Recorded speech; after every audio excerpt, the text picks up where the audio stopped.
Pour te donner un exemple de reproduction sexuée, voici le cycle de reproduction du pommier. Tout d'abord, lorsque la pomme tombe par terre, elle libère des graines. Ensuite, la graine se développe. On appelle ça la germination. Ensuite, cette graine grandit pour devenir une plante, puis ensuite pour devenir un arbre. Cet arbre-là devient mature et lorsqu'il est mature, il fait des fleurs. C'est ce qu'on appelle la floraison. Ensuite,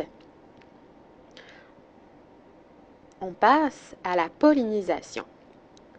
Un agent pollinisateur transporte le pollen vers le pistil d'une autre fleur. L'agent pollinisateur peut être une abeille ou encore le vent.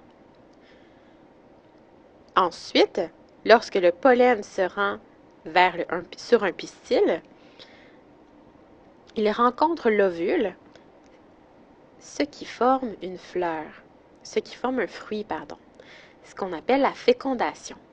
Et lorsque le fruit se forme, on appelle ça la fructification. On pourrait donc résumer ce schéma-là en disant qu'il y a d'abord la germination, ensuite la floraison, ensuite la pollinisation, ensuite la fécondation et finalement la fructification.